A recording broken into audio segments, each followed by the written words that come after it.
Merci. C'est magnifique. Merci. Alexandra, ils sont pas... J'avais vraiment une autre image, mais en vous voyant, je vous trouve tellement classe et vous assumez tellement bien votre métier, franchement, chapeau. Merci, merci à vous.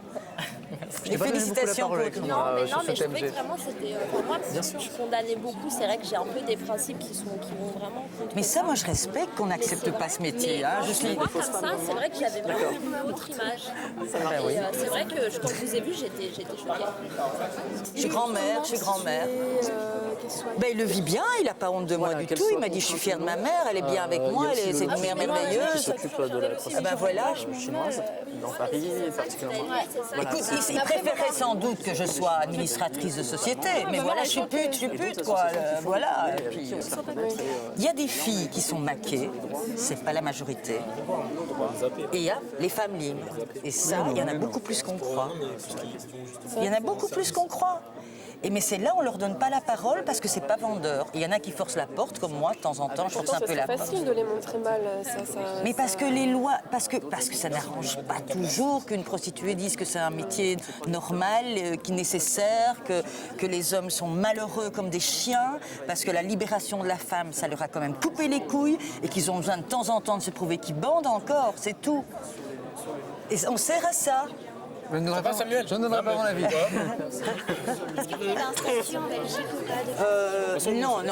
Donc moi je suis indépendante, je paye mes lois comme indépendante, mais comme je ne peux pas être prostituée parce que c'est un métier qui n'existe pas, je suis à mi-temps stripteaseuse, à mi-temps quoi encore maintenant. À mi-temps stripteaseuse et à mi-temps sexologue. Et vous n'aimeriez pas justement pouvoir... Moi je revendique pour avoir un statut de pute, ouais. Et vous ne pensez pas justement que les maisons closes, ça pourrait... Mais ça pourrait pour certaines filles. Moi je dis qu'il faut pouvoir que il faut faire que les femmes puissent travailler dans les conditions qu'elles veulent. S'il y en a qui préfèrent travailler dans le bois parce que là ils n'ont qu'un frais, c'est leur problème. S'il y en a qui veulent travailler en maison close, c'est leur problème. S'il y en a qui veulent travailler dans une maison en coopérative avec plein de copines, c'est leur problème. Mais maintenant c'est interdit parce que par exemple s'il y a une femme qui loue une maison qui amène toutes ses copines pour travailler, ben, celle à qui elle le baille, elle est considérée comme la proxénète.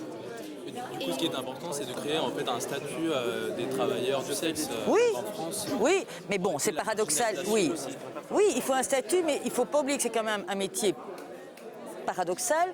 Par exemple, il ne faut pas, si c'est un métier, il ne faut pas, par exemple, que ça soit mis au chômage. Vous voyez, il ne faut pas que, comme offre de travail dans le chômage, on dise, ben voilà, il y a prostituée aussi. Il faut aussi penser qu'il y a des occasionnels. Il y a des filles qui veulent rester anonymes. Donc, voilà, c'est un peu, il faudrait un peu un statut comme un artiste, quoi, des statuts arrangés par la particularité du métier, quoi, parce que c'est pas un métier comme un autre, et c'est un métier qui, si on le fait, si on n'a pas envie, c'est le pire métier à faire.